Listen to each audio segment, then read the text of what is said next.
And we're back with more of this. So, as we left off, we had a day where we got closer to Yuri, the girl character, not the girl on girl genre. Whatever that means. And yeah, so does it really need to stop there? We'll just have to see what the future holds, Sayori. I pat Sayori on the shoulder. I said that more to myself than to her. But it's easy to use Sayori as an internal monologue sometimes. Okay. Yeah. Let's do this.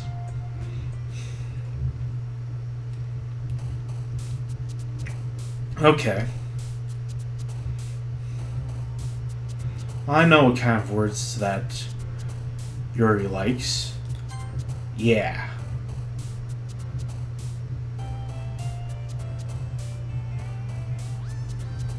Infinite. Now, she probably likes the word horror. But let's just go with contamination. It's not a positive word either, but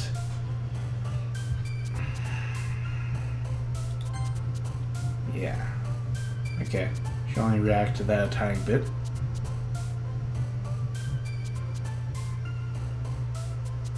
What if we just straight up use the word intellectual when trying to sound like an intellectual?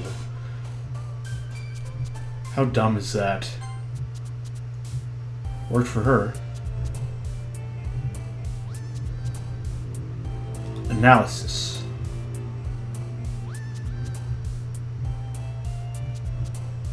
Ah, damn it.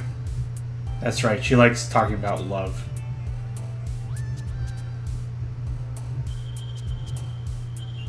Journey.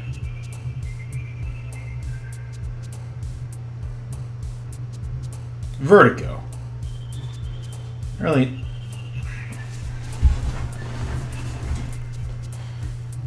Entropy. Electricity.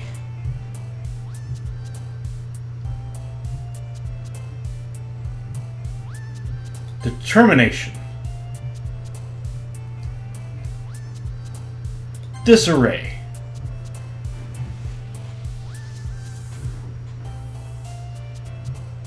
Eternity.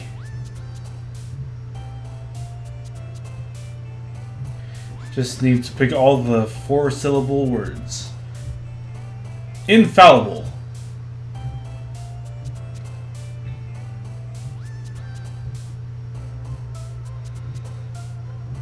Inferno.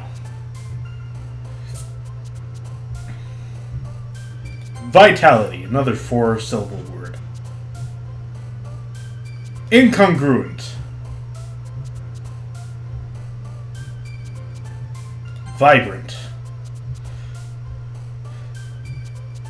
Afterimage. Philosophy. Another day passes, and it's time for the club meeting already. Got a little more comfortable here over the past couple days. Entering the club room, the usual scene greets me. Hi, Alan. Yo, Sayori. Looks like you're in a good mood today. Heh. I'm just still not used to you being in the club, that's all. I see. That's a pretty simple thing to get you in a good mood. I guess it's always the simple things with you anyway. Speaking of which, I'm kinda hungry. Will you come with me to buy a snack? No thanks. Eh? That's not like you at all. I have my reasons. Why don't we take a look at your purse, Sayori? Eh? Why that, all of a sudden? No reason, really. I just wanted to look at it. Let's see here. I'm either going with the point that she's already got plenty of snacks in there, or I want to take a look at her poem and be like, that seems a little silly. Or, your poem's not here.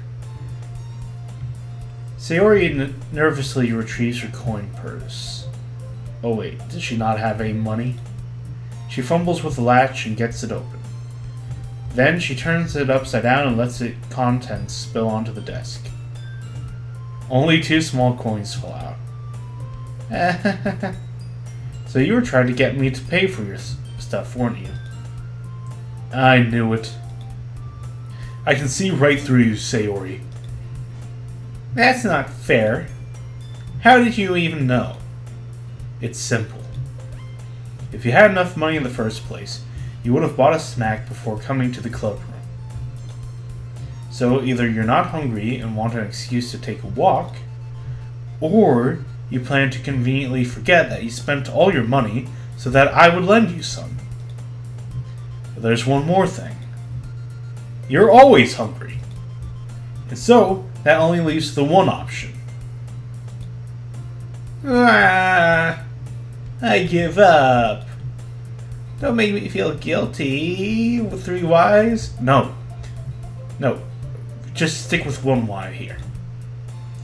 If you feel guilty, then that means you deserve to feel guilty.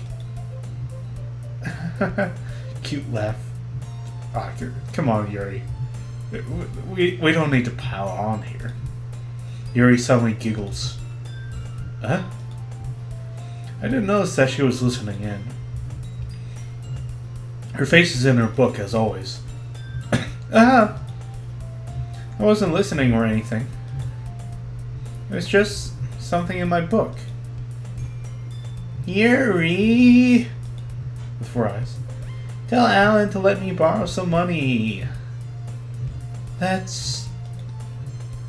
Don't get me involved like that, Sayori. Besides, you should only buy what you can responsibly afford. And frankly, after pulling a mischievous little stunt like that, your suffering is fair enough retribution. Well, that's a somber way of putting it, but I agree.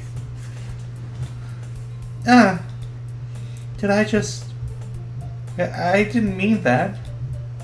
I got too absorbed into my book. I really like it when you speak your mind, Yuri. It doesn't happen much, but it's a fun side of you. There's no way you could think that. You were right, though. I did something bad, and now I have to accept the revolution. That's not the right word. Retribution. Thank you, Sayori. I mean, Yuri. That! Still, coming from you, Sayori, I guess there's a little devil inside all of us, isn't there? God damn it, Yuri. Why you gotta foreshadow these dark things? Don't let her fool you. Sayori knows exactly what she's doing. After all, she told you guys she was bringing me to the club before she even told me. But you wouldn't have come if it weren't for the cupcakes. So I had to trick Natsuki into making them. Come on, give me more credit than that, Sayori. Hehe. Pwap. Yeah! I really hope it was Natsuki who slapped her and not me, because if I slapped her, that'd be a little uncouth, to say the least. Out of nowhere, something smacks Sayori in the face and tumbles onto the desk. Ow. What was... Eh? It was a live fish. No, it's Natsuki. A cookie. A cookie. It was a cookie? Okay.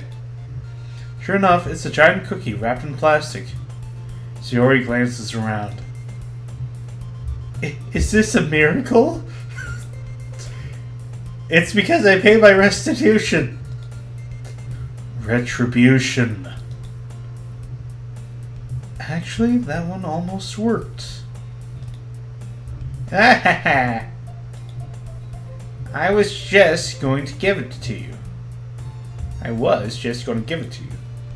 But then I heard you blab about the cupcakes. It was totally worth seeing your reaction, though. Natsuki, that's so nice of you. I'm so happy.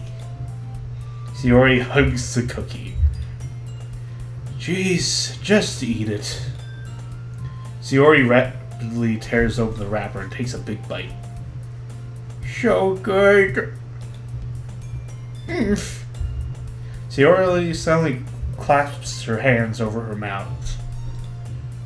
I bit my tongue. You're going through a lot over just one cookie. Natsuki takes a bite of her own cookie. Ah, yours looks really good too, Natsuki. Can I try it? Jeez. Beggars can't be choosers. But yours is chocolate. Yeah? Why do you think I gave you that one? Fine. Still, I'm really happy that you shared this one with me. Sayori gets out of her seat and goes behind Natsuki, then wraps her arms around her. Ah, jeez. I get it. Cookie still in hand, Natsuki reaches up to nudge Sayori off of her. Sayori suddenly leans down and takes a bite of Natsuki's cookie. Oh, Sayori, you sneaky son of a gun. Hey! Do you seriously just do that? Cute. Their cute laughter way out of this, Sayori. Oh. Mouthful, Sayori trots away to safety. Yuri and I laugh as well. Jeez, you're such a kid sometimes. Monica, can you tell Sayori... Natsuki glances around. Monica isn't in the club room. Where's Monica, anyways? Good question. Have any of you heard anything about her being late today? Not me. Yeah, I haven't either. That's a bit unusual. I hope she's okay. Of course she's okay. She probably just had something to do today. She's pretty popular after all. You don't think she has a... I wouldn't be surprised. She's probably more desirable than all of us combined. That's true. Excuse me? Suddenly the door swings open.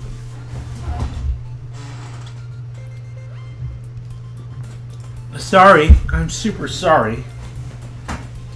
There you are. I didn't mean to be late. I hope you guys weren't worried or anything. Monica chose the club over her boyfriend after all. So strong-willed. The boyfriend? What on earth are you talking about? Monica quizzically glances at me. Never mind that. Wait a second, hang on. Never mind. What held you up, anyways? Well, my last period today was study hall. To be honest, I kind of just lost track of time.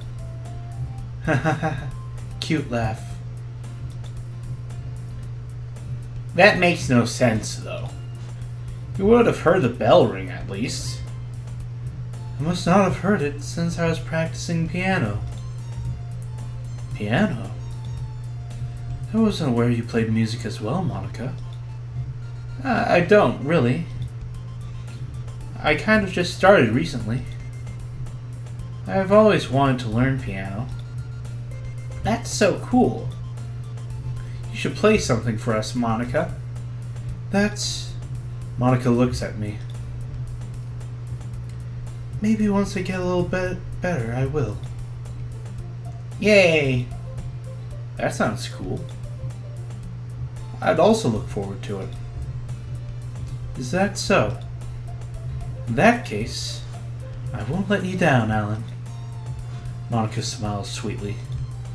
I didn't mean any pressure or anything like that. Don't worry.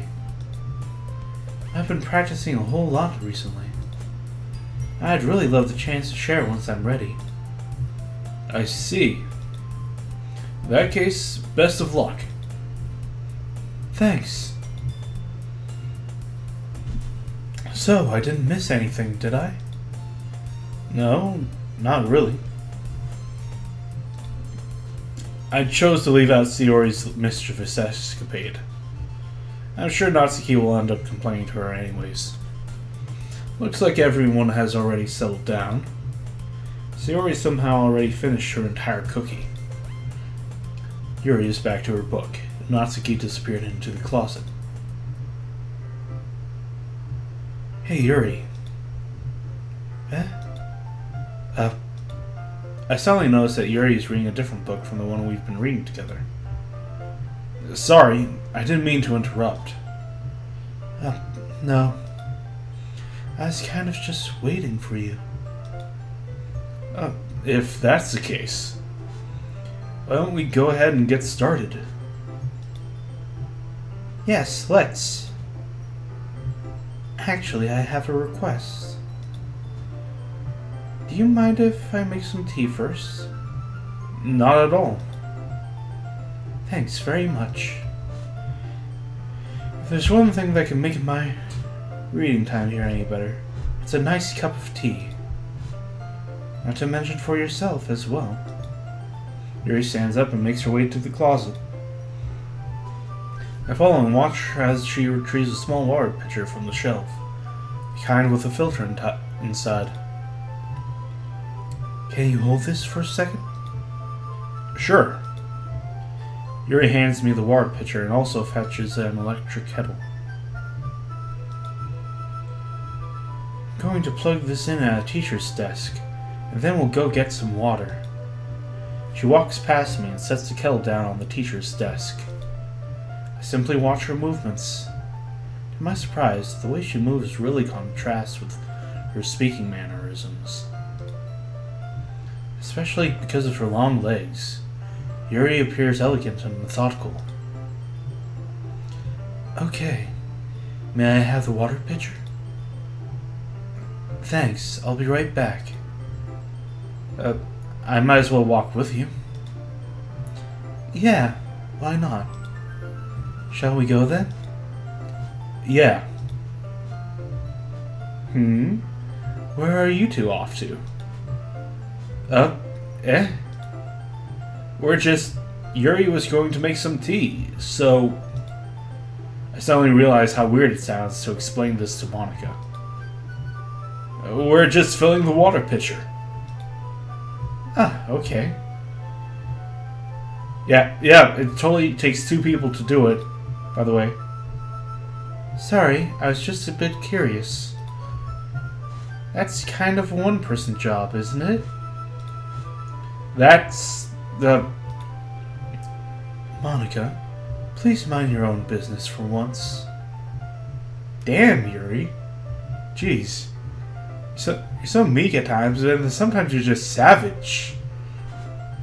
Oh, man. Or do you want to tell me there's something wrong with helping involve Alan in club activities?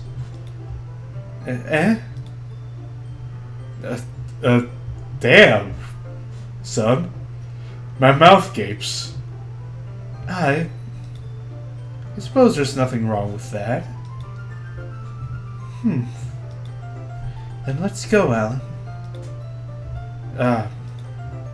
Yuri quickly exits the room, and I follow. Once in the hallway, she suddenly puts her forehead against the wall. I spoke without thinking. How could I say something like that? Yuri? Something about the way she said that made me feel so irritated. What's wrong with me? No, Yuri. I think you did the right thing. I wasn't expecting it, but it's also not right for Monica to judge people like that. Alan, how come even when I do something bad, you're being nice to me? Well, there's an answer for that, but let's go with a more benevolent reason. Because nothing that you do is as bad as you make it seem in your head. That's true. Nobody's perfect. We have emotions, and we can't always hide them away. But you always amplify things in your head. Your mind turns a light rain shower into a hurricane. No. Wouldn't you hate me for something as terrible as that? Why would I hate you? You can't hate someone for having emotions. What kind of friend would do that? Friend, you say? Yuri lifts her head. Alan, I really like being friends with you. Okay. Thanks, Yuri. I like being friends with you too. I feel kind of awkward saying something like that. But I'm doing my best to help Yuri feel better. Anyway, yeah. Shall we go? Yeah. Yuri and I walk to the nearest water fountain. Once we fill up the water pitcher, we return to the classroom. Alan, do you like oolong tea? Yeah. Anything's fine. Very well. Yuri sets the temperature on the kettle to 200 degrees. Now it's time to get the teapot. You really do this properly, don't you? Of course. I shouldn't do any less when I'm making tea for others. Even if I'm not an expert on tea or anything? In that case, you'll only be even more impressed. Perhaps I will. Yuri fetches the teapot and begins measuring the tea leaves. To my surprise, she even starts humming a little to herself. You must be in a good mood now. Is that so? I was letting it show. And you noticed, I was doing a bit of thinking. And I decided I would try expressing myself a little bit more. It turns out it's not very hard for me to do. When it's you who's around, anyway.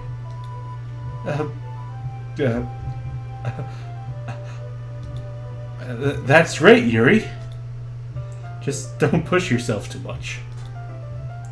You're always worrying about me, Alan. It's very endearing. Yuri wasn't kidding. I don't even know if I can keep up with this. Watch Yuri pour a cup of tea for each of us. Alan, I have another request. Do you mind if we sit on the floor today? Why is that? It's a little bit easier on my back. I can read with my back against the wall rather than bending over at my desk. Sorry, I didn't realize. No worries. I just have back pain fairly regularly, so I do my best to manage it. I wonder why that is. No, No, no, Alan. You can't go down that road, Alan. Just, is that so? I wonder why that is. It's most likely because what?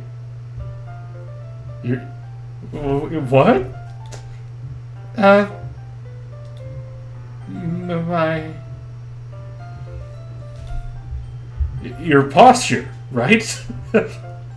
Yeah. Always hunched over like that while reading. Yes. I have terrible reading posture. So that's why we should sit on the floor. Fair enough. Yeah. Yeah. That's it. I'll go ahead and get the book. I retrieve the book from my bag. I have some chocolate as well. It's a bag of small chocolate candies that I've kept hidden from Sayori's candy radar. I take it, since it'll go well with the tea. Yuri and I then sit against the wall, teacups at our sides. As if in sync, we assume the same reading position as last time, each holding one half of the book. Except this time, our bodies are even closer to each other. I can't see too well. Yuri slides closer until our shoulders are touching. How am I supposed to focus on reading like this? Yuri was always kind of cute, but when she's being less apprehensive, it's almost more than I can handle.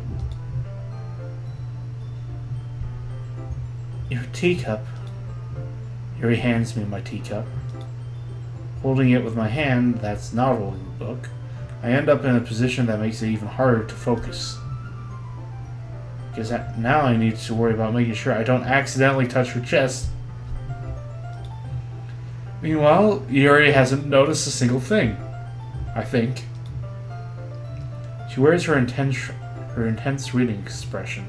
I can only presume the world around her has faded away. I use all of my willpower to focus on reading. The dots. After a few minutes, I finally manage to relax a little. Put the teacup between my legs and fumble with the chocolate wrapper. Sorry. I briefly let go of the book to finish opening the wrapper. You can have as much as you want. That's okay. I won't take any. Are you sure? Well, if I touch it, I might get smudges on the pages. You're right. I didn't even think about that. My bad. No need to apologize. I'll hold the book, okay? Are you sure? Of course. Ooh. Yuri opens the book with both hands. She holds it so that I don't have any harder of a time reading from it. But as a result, her left arm is practically resting on top of my leg. Hey-oh. Nope. Well, in that case, Yuri is already totally focused on reading again. I take a chocolate candy and pop it into my mouth. Then I take another chocolate, and I hold it up to Yuri. Is she going to take it? She doesn't even look away from the book. She simply parts her lips, as if this situation was completely natural. That means I can't stop here. Apprehensively place the chocolate in her mouth. It's just... just like that, Yuri closes her lips over it. Yuri's expression suddenly breaks. So that's what she... So her lips naturally open for it, but then once it's in, she's like, oh. The chocolate, I mean. Did I just... Yuri looks at me like she needs to confirm what just happened. Alan... Sorry! I guess I shouldn't have done that. That's... Well... You were just helping. That's something that friends do. Right? I mean... Not really in this kind of context, but... Yeah. That's all it was. Yeah. Then... You don't need to stop or anything. I see. The situation has gotten really tense. Yuri tries to return to the book. But I can tell just by her expression that she can't focus now. My heart is pounding. I nervously take another chocolate between my fingers. This time, Yuri's eyes meet mine. How did it even come to this? Yuri doesn't avert her gaze. I notice her chest rising and falling to the rhythm of her breaths. I raise my arm. Like before, Yuri parts her lips. But it's different this time. I take the chocolate and place it in her mouth. I feel her hot breath on my fingers.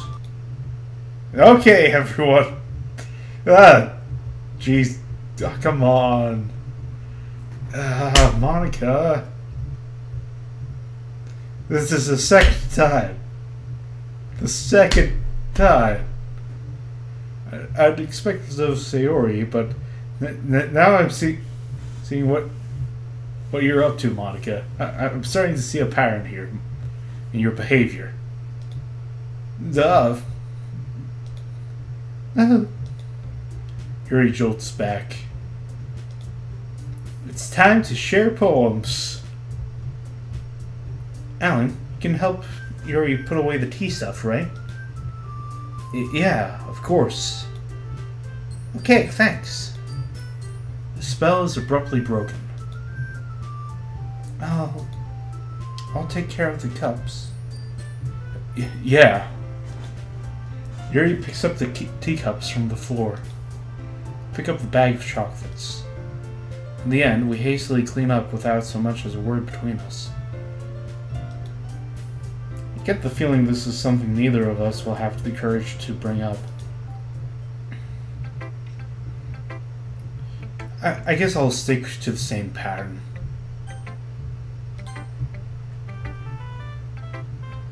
Let's see what you've written for today. Yuri stares at the poem with a surprised expression on her face. Do you like it? Alan, this one might be even better than yesterday's. How did you even pick up on this so quickly? Just yesterday, I was telling you the kind of techniques worth practicing. Maybe that's why. You did a good job explaining. I really wanted to try giving it more imagery. Try to make it more serendipitous. That word doesn't apply here, but it's a long-sounding one, so yeah. Yuri visibly swallows. Even her hands appear sweaty. I'm not used to this. You used to what? I don't know. It's fine. Take your time. Yuri breathes and collects her thoughts. I know that Yuri likes to think before she speaks, so I offer that patience to her. Yeah. Just being appreciated like this, I guess. It probably sounds really stupid. But seeing someone motivated by my writing, it just makes me really happy. Are you saying that you've never shared your writing before? Yuri nods. Really? I don't believe it. I really only write for myself. Besides, people would just laugh at me. Do you really think that? Again, Yuri nods. Huh. Even your close friends? Yuri doesn't respond to that. I wonder why. Anyway, do you want to share the poem you wrote today? Yeah, I do. If it's with you. The raccoon. It happened in the dead of night while I was slicing bread for a guilty snack. My attention was caught by the scuttering of a raccoon outside my window. That was, I believe, the first time I noticed my strange tendencies as an unordinary human. I gave the raccoon a piece of bread, my subconscious well aware of the consequences, well aware that a raccoon that is fed will always come back for more.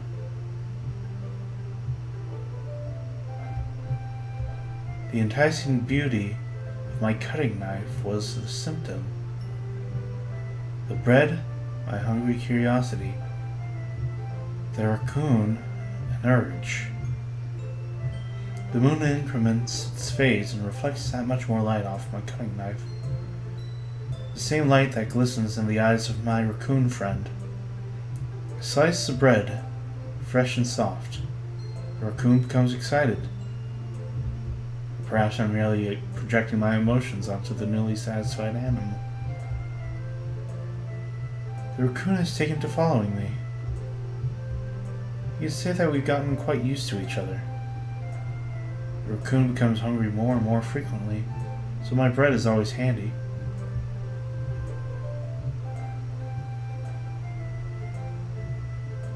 Every time I brandish my cutting knife, the raccoon shows me its excitement.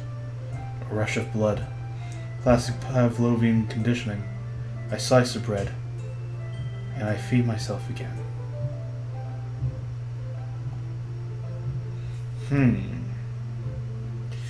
Well, how literal is this?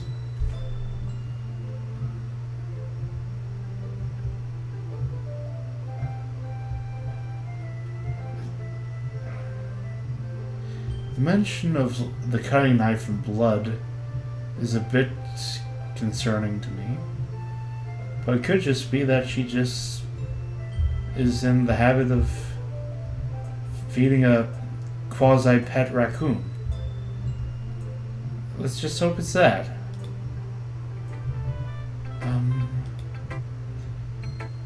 I was a little more daring with this one than yesterday's. I can see that.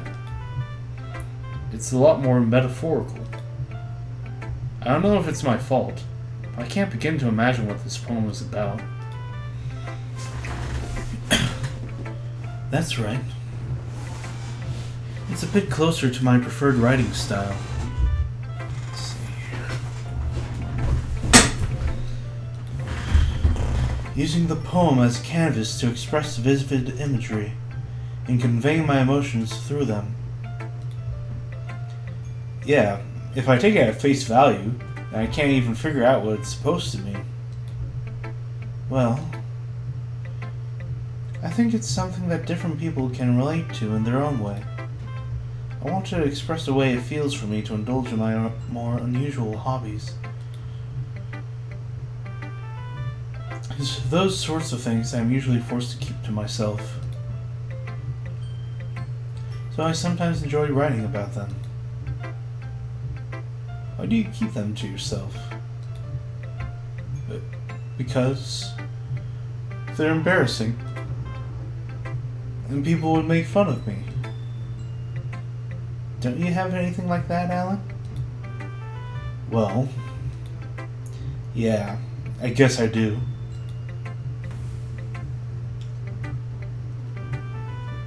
I feel like everyone has a little something like that.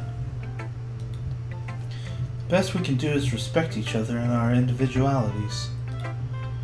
Even if it's difficult sometimes, and some things make us uncomfortable. After all, If I hadn't learned to embrace my own weirdness, I would probably hate myself. I might be ranting a little bit now, but I'm glad that you're a good listener.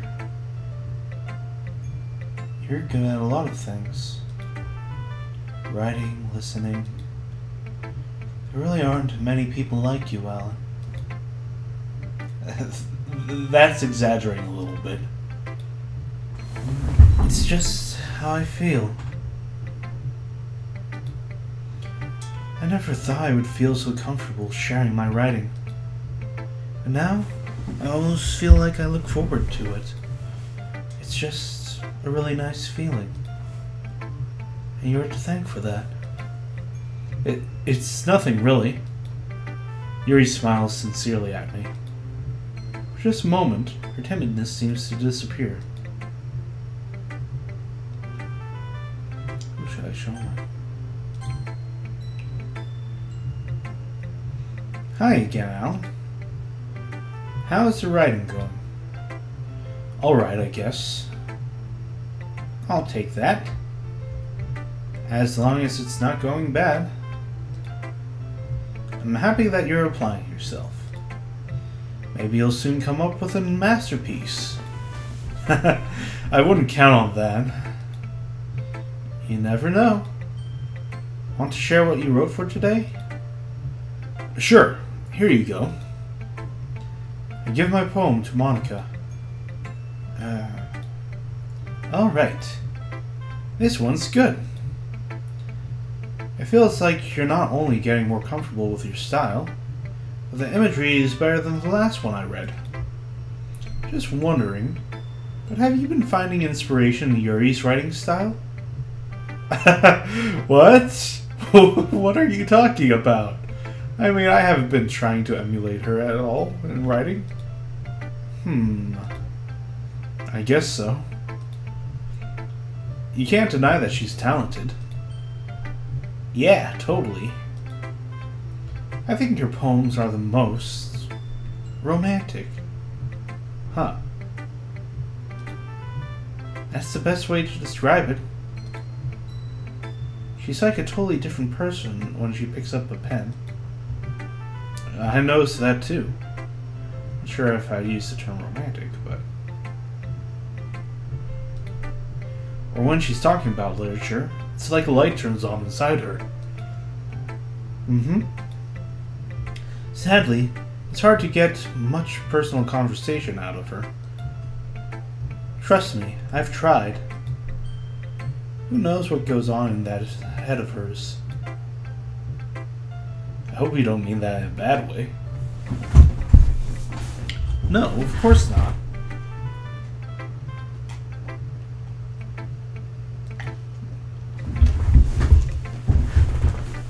I just meant that I wish she didn't keep so much to herself.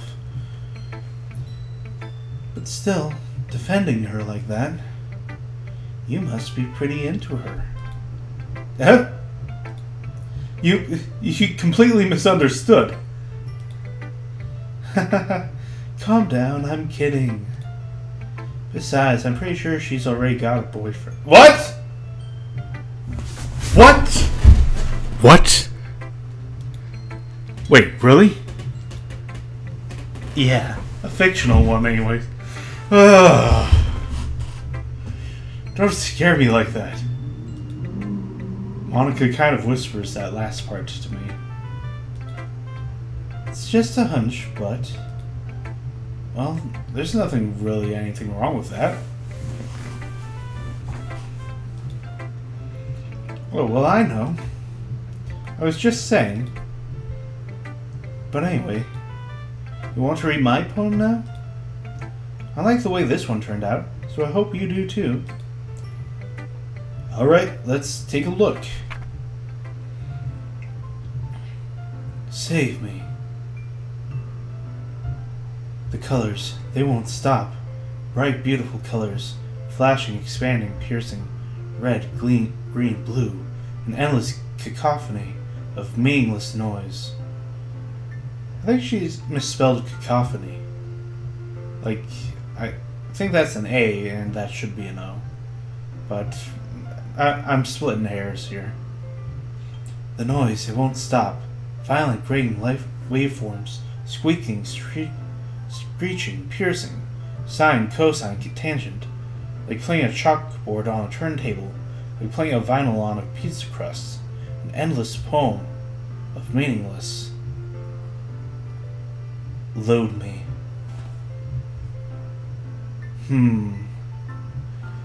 Okay.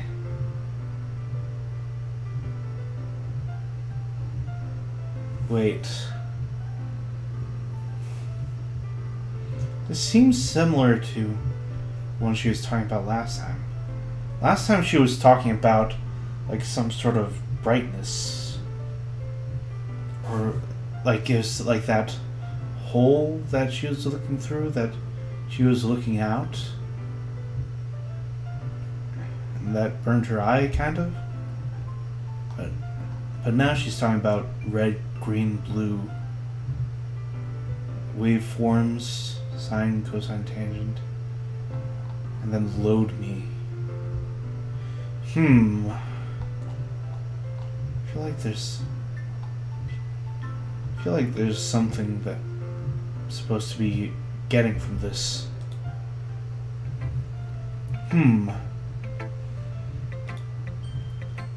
It's even more abstract than your last one, huh?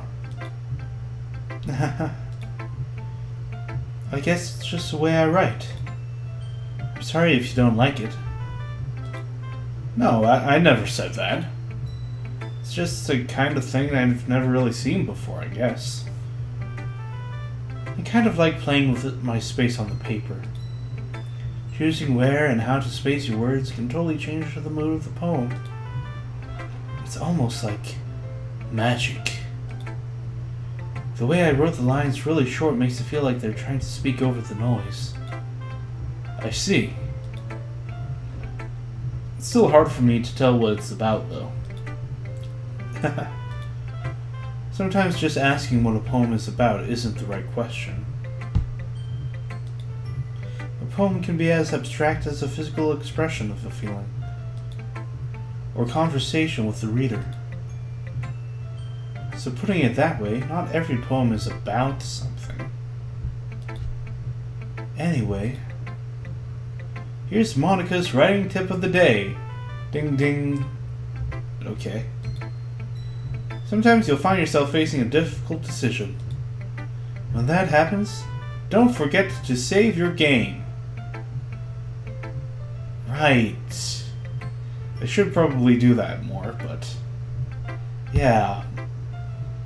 I think Monica is becoming self-aware, especially given the context of her poems. You never know when you might change your mind, or when something unexpected may happen. Wait, is this tip even about writing? What am I even talking about?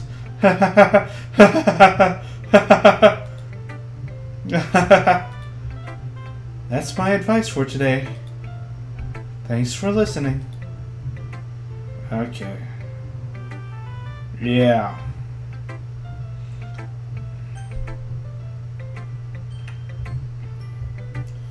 Who should I show my poem to next?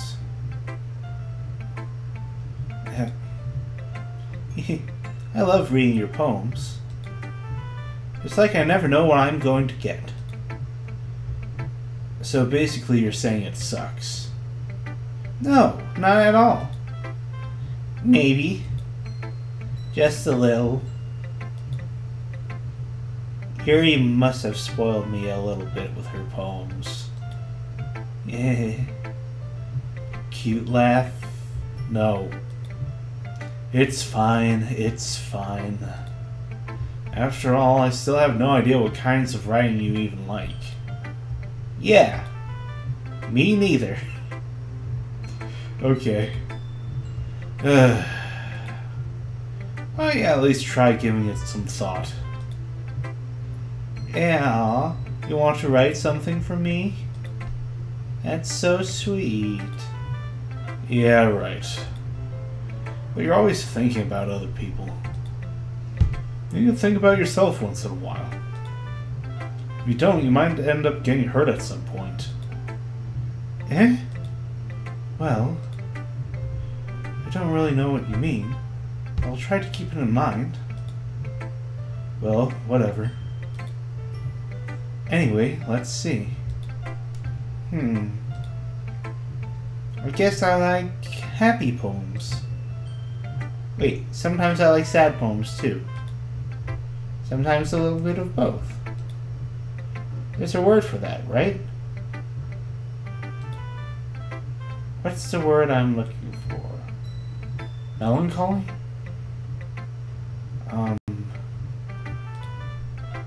Bittersweet. Oh, that works. Yeah. I like things that are happy and things that are sad. Happy and sad? I can't see you liking something sad, Sayori. Well, I like happy the most. But sometimes when you have a little rain cloud in your head, a sad poem can give the rain cloud a little hug. And make a nice happy rainbow. Sayori, that's unexpectedly poetic. Eh? It is? Maybe I'm getting better at expressing my feelings after all. Thanks, Alan. I should go write that down then. You can read my poem now, okay?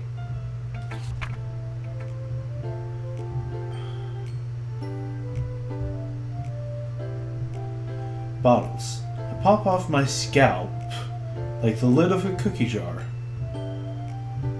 I'm only metaphorically, right? Of course. It's the secret place where I keep all my dreams. Okay, that's better. Little balls of sunshine, all rubbing together like a bundle of kittens. I reach inside with my thumb and forefinger and pluck one out. It's warm and tingly. But there's no time to waste. I put it in a bottle to keep it safe. I put the bottle on the shelf with all the other bottles. Happy thoughts, happy thoughts, happy thoughts in bottles, all in a row. My collection makes me lots of friends. Each ball is starlight to make amends. Sometimes when my friend feels a certain way, down comes a bottle to save the day. Night after night, more dreams, friend after friend, more bottles. Deeper and deeper my fingers go, like exploring a dark cave, discovering the secrets hiding in the nooks and crannies. Digging and digging, scraping and scraping. I blow dust off my bottle caps. It doesn't feel like time's elapsed. My empty shelf could use some more. My friends look through my locked front door.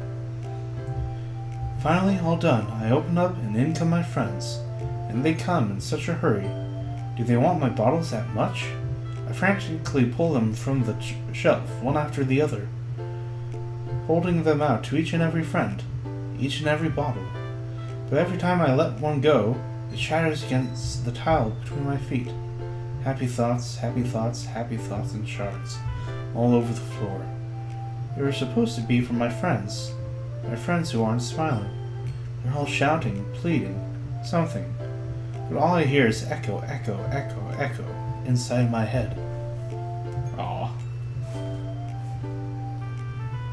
That is bittersweet, isn't it? Holy crap. Sayori, did you really write this? Of course I did. Didn't I tell you yesterday I was going to write the best poem ever? Yeah, but I mean, I didn't expect something like this coming from you.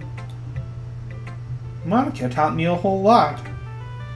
I've been really in touch with my feelings recently. I see that. It's almost kind of creepy. Creepy?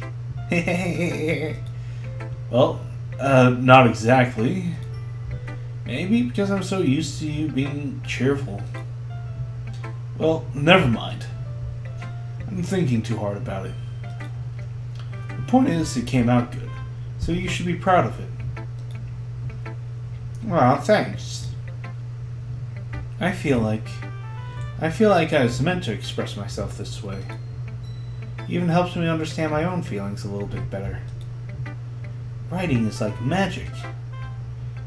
You've gotten pretty passionate about this, huh? I hope you keep it up. Yeah. Writing's the best. I'm going to keep writing until I die.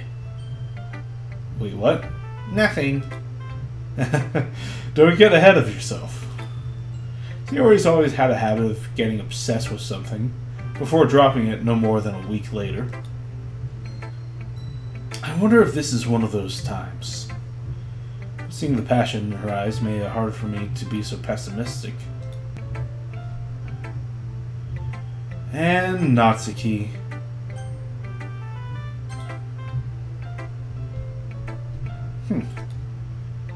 I liked your last one better. Really? Well, yeah. I can tell you were a little more daring with this one. But you're really not good enough for that yet. It fell flat. That may be true, but I just wanted to try something different. Still figuring this all out. I mean, I always like poems that aren't trying too hard. I hate when people try to sound fancy or add more meaning just by using annoying, complicated language. Shit! She's got me all figured out. God damn it. Just make it simple, cute, and to the point. Yuri's head over heels for all this cryptic nonsense, but I see right through that BS. Ha! Shit, don't tell her. Making your reader look so hard for all this deep meaning is just an excuse to have no meaning at all. I guess that's one way to look at it. Well, everyone has their own opinion. But my opinion is the best opinion. I'm sure you figured that out already. Anyway, here's my poem. Maybe you'll learn something.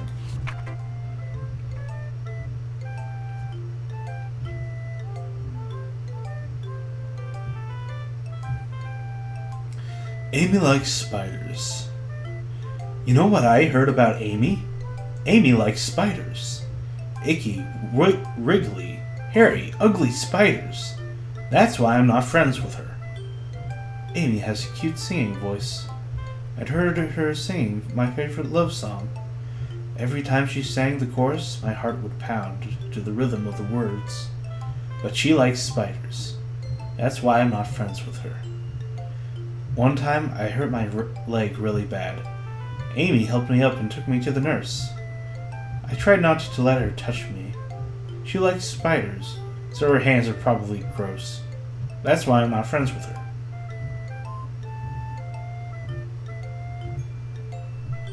Amy has a lot of friends. I always see her talking to people. She probably talks about spiders. What if her friends start to like spiders too? That's why I'm not friends with her. It doesn't matter if she has other hobbies. It doesn't matter if she keeps it private. It doesn't matter if it doesn't hurt anyone. It's gross. She's gross. The world is better off without spider lovers. I'm going to tell everyone. Well, it's interesting. I don't think it's literal.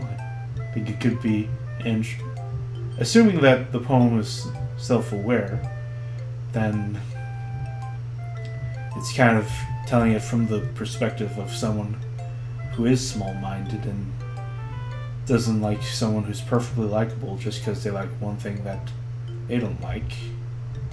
But if this poem isn't self-aware and is trying to justify that, that'd be a little silly. So, let's see. Not bad, right? It's quite a bit longer than yesterday's. Yesterday's was way too short. I was just warming up. I hope you didn't think that was the best I could do. No, of course not. Anyways, the message is pretty straightforward in this poem. I doubt I have to explain it. Sometimes he can explain complicated issues with much simpler analogies. It helps people realize how stupid they're being. Like, anyone would agree that the subject of this poem is an ignorant jerk. Yeah. Okay, so yeah, you've got this. Do you know people like that? Of course.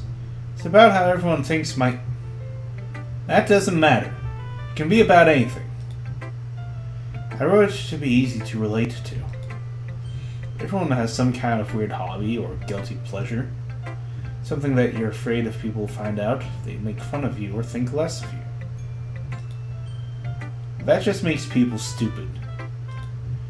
Who cares what someone likes, as long as they're not hurting anyone and it makes them happy? I think people really need to learn to respect others for liking weird things. Huh. That's funny. Yuri wrote about something similar today. Huh? Did you say Yuri? Yeah. She said her poem was about an unusual hobby of hers. I didn't really get it, but she said something similar to you. That people shouldn't make each other feel insecure about those things. Really? Well, I mean, Yuri's pretty weird, so I wouldn't doubt she has some weird hobbies. Not that there's anything wrong with that. Ew. It's not like I would judge her or anything. Natsuki has trouble finding words. I guess I should try not to be so mean to her. If she feels insecure about her weird behaviors and stuff. I mean, I always hate people who make me feel insecure.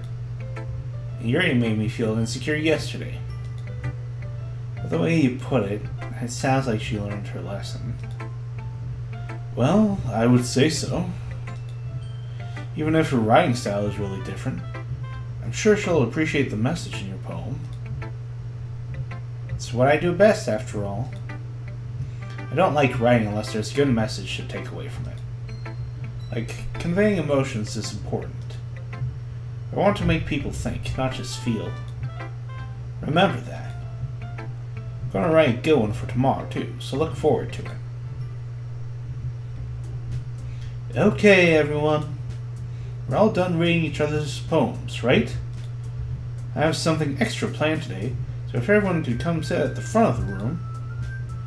Is this about the festival? Well, sort of. Do we really have to do something for the festival? It's not like we can put together anything good in just a few days. We'll just end up embarrassing ourselves instead of getting any new members. That's a concern of mine as well. I don't really do well with last-minute preparations. Don't worry so much. We're going to keep it simple, okay? We won't need much more than a few decorations. Sayori has been working on posters, and I've designed some pamphlets we can give out during the event. Okay, that's great and all. That doesn't tell us what we're actually going to be doing for the event. Sorry.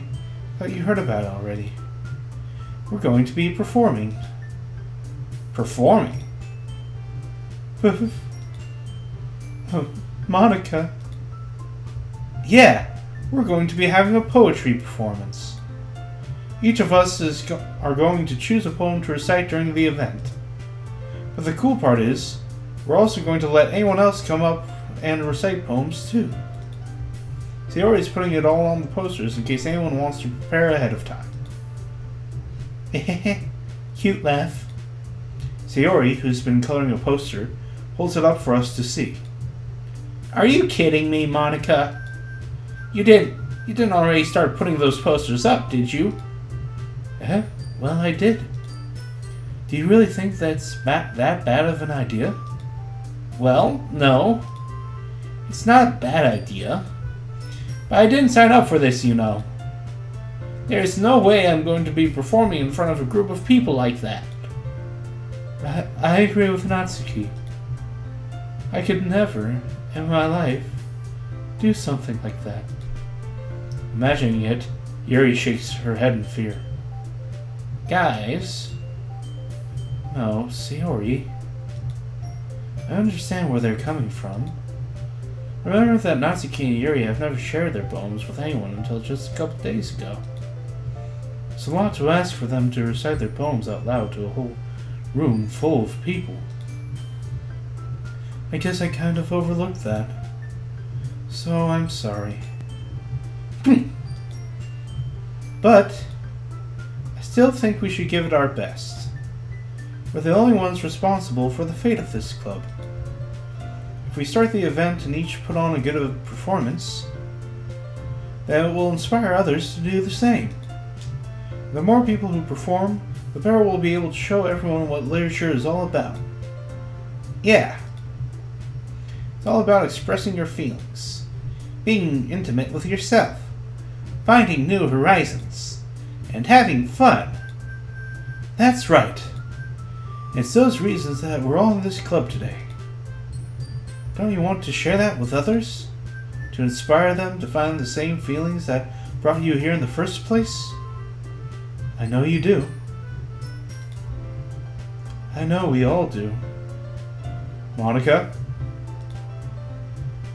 And if all it takes is standing in front of the room for 2 minutes and reciting a poem, then I know you can do it.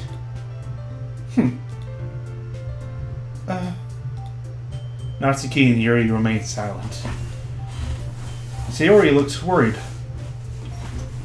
I guess that leaves me no choice. I agree. I don't think it's too much to ask. I think that Sayori and Monica have been trying really hard to get their new members. The least we can do is help them out a little bit. Well, maybe, but... Looks like Natsuki doesn't have any arguments left. Okay, fine. I guess I'll just have to get it over with. Alright. Phew. Thanks, Natsuki. What about you, Yuri? Yuri dejectedly glances around at everyone else's expectant faces. I guess I don't really have a choice. That's everyone. You're the best, Yuri. This club is seriously going to be the death of me. Oh gosh. You'll be fine, Yuri. But anyway, let's move on to the main event. I want each of you to choose a poem of yours. We're going to practice reciting them in front of each other. No way! Monica, this is too sudden. Well, if you can't recite your poem in front of the club, how do you expect to do it in front of strangers? Oh no. Don't worry. I'll start off to help everyone feel a little more comfortable. Can I go next? Of course. Now, let's see. Monica flips through her notebook to a specific poem she has in mind for herself.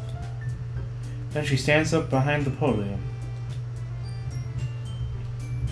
The title of this poem is The Way They Fly. Ahem. Monica begins reciting her poem. Her clear, confident voice fills the room. More than that, her inflection is pristine. She knows exactly how to apply emotion behind each line she recites, bringing the words to life. Is this something she's done before, or is she simply a natural? I glance around me. Everyone has their eyes on Monica. Sayori looks amazed. Yuri has an intense expression on her face that I don't understand. Finally, Monica finishes the recitation. The four of us applaud. Monica takes a breath and smiles. That was so good, Monica. Thank you very much. I was just hoping to set a good example. Are you ready to go next, Sayori? I'll go next. What? Yuri's fired up all of a sudden. Yuri clutches a sheet of paper between her hands and stands up.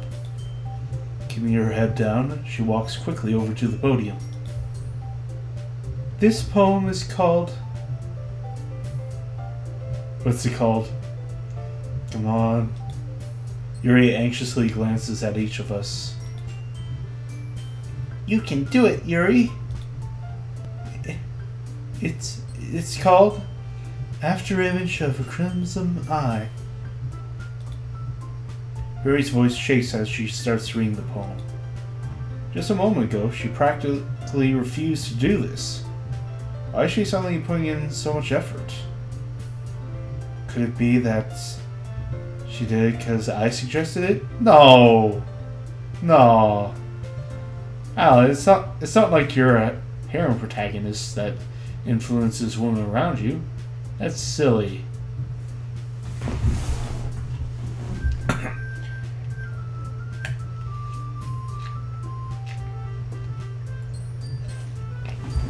As Yuri gets past the first couple of lines, her voice changes.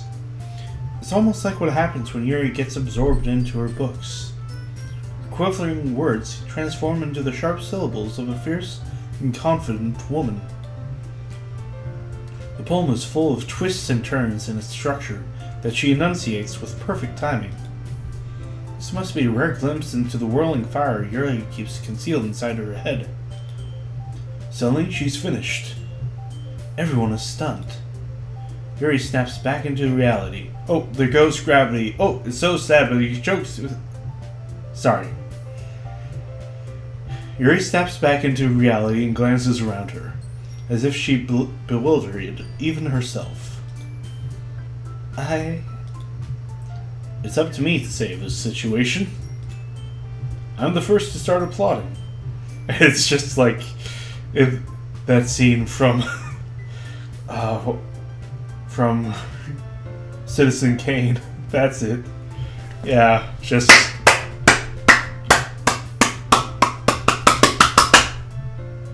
And just sits down. Everyone joins me afterward, and we give Yuri the recognition she deserves. It's not that we didn't want to applaud for her, but we were so caught off guard that we must have forgotten. As we applaud, Yuri holds the poem to her chest and rushes back into her seat. If only I was that poem right now. Nothing! Yuri, that was really good. Damn, Monica. You always show up right when I'm thinking of something not so clean. Thank you for sharing. Looks like Yuri is down for the count. Okay. I guess I'm next then. Sayori hops out of her chair and cheerfully walks to the podium. This one's called My Meadow. Cute laugh. Sorry, I giggled. Cute giggled. That's not a cute laugh, that's more of a clearing her throat. Sayori? It's a lot harder than I thought. How did you guys do it so easily? Try not to think of it like you're reciting to other people. Imagine you're reciting it to yourself, like in front of a mirror, or in your own head. It's your poem, so it'll come out the best that way. I see, I see. Okay then. Sayori begins her poem. Somehow, it feels like her soft voice was made as a perfect match. The poem isn't aimlessly cheery like Sayori is. It's serene and bittersweet. If I were to read this on paper, I probably wouldn't think much of it, but hearing it come from Sayori's voice almost gives it a whole new meaning. Maybe this is what Sayori meant when she said she likes my poems. It's like I get to reach more deeply into someone I thought I knew through and through. Sayori finishes, and we applaud. I did it! Good job, Sayori. Even Alan liked it. I guess that's a good sign. What does that even mean? It came out nicely, Sayori. The atmosphere of the poem fits you really nicely. But it might be that other poems wouldn't work quite as well with that kind of delivery. Eh? I don't really understand. In other words, I've seen poems of yours where that sort of gentle delivery wouldn't work as well. They might need a little more force behind them, depending on what you're reading. Oh, I know what you mean. Well, I've been practicing that kind of thing. It's just embarrassing to do it in front of everyone. The next time, I'm going to make you pick a poem that challenges you a little more. We don't have much time before the festival, you know. Okay. Now, who's next? Natsuki? Humph. Don't make me go before Alan. Throw me under the bus, Natsuki. It's not like I can compare to you guys, anyway. Might as well let Alan lower everyone's standards a little before I have to do it. Wow, that's harsh. Natsuki. It's fine, it's fine. Might as well get it over with. It's not like I have much of a selection of what to read. Just have to go with what I wrote for today. Stand up and step in front of the podium. Everyone has their eyes on me, making me feel terribly awkward. I recite my poem. Since I'm not exactly confident in my own writing, it's hard to put energy into it. Despite that, once I finish, I receive applause anyways. Sorry I'm not as good as everyone else. Don't worry about it so much. I think it's less about your abilities, more about your lack of confidence in your writing. That's something that'll improve over time, though. Yeah, maybe. Alright then. That just leaves you, Natsuki. Yeah. I'm going.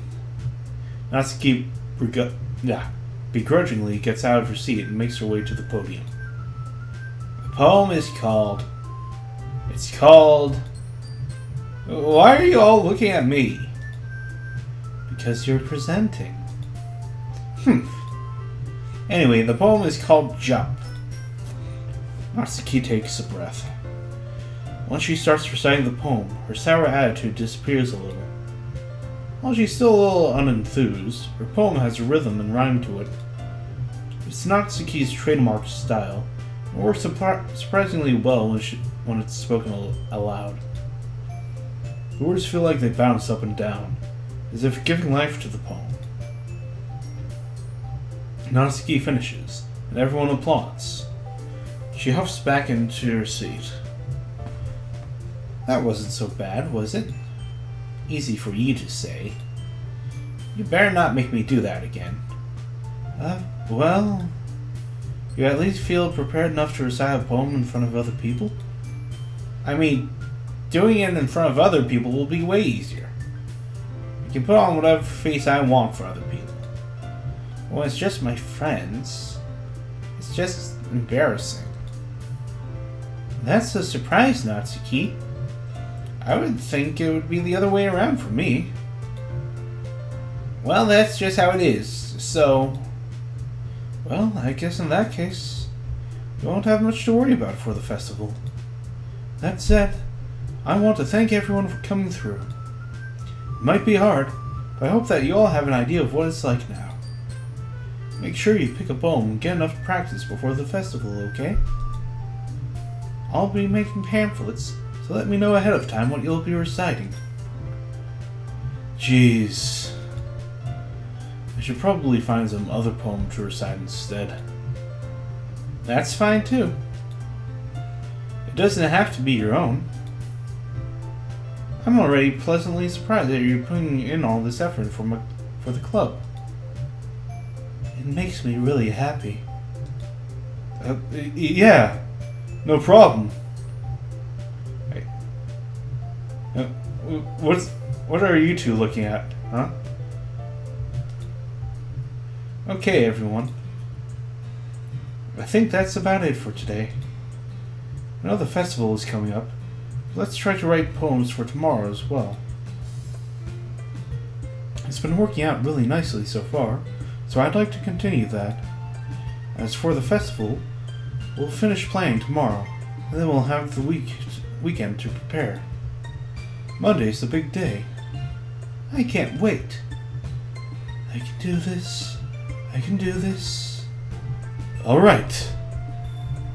I stand up. There's no way I'll be able to find the same enthusiasm as Sayori and Monica, but I'll do my best to get through it. If it's for the sake of the club.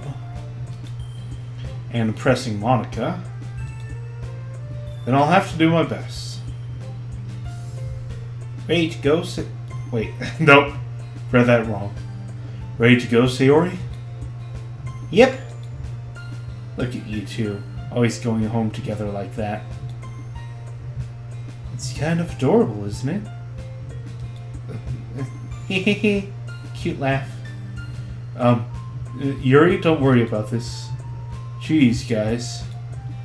Don't make such a big deal out of it. It must be a little nice, though. Well... how am I supposed to respond to that? It's okay, Alan. You don't have to say it. Whatever. Let's go already.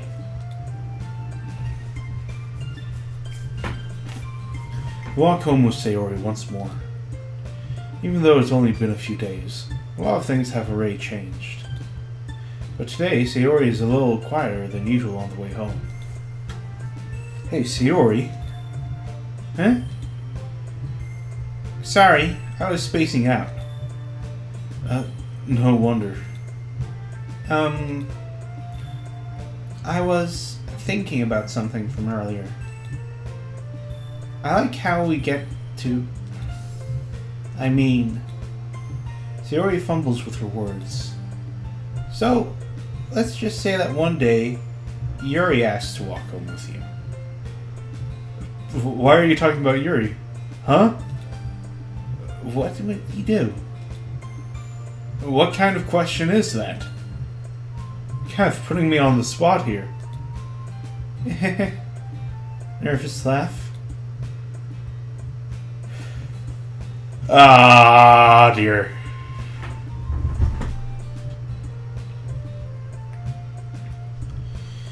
Oh. Okay. This is probably where the save function comes in handy. Alright. So, I guess we'll end the video here, and we'll see how things end up in the next episode. Yeah. Will I choose to walk home with Sayori or Yuri, hypothetically? Will the wrong choice result in my head being cut off?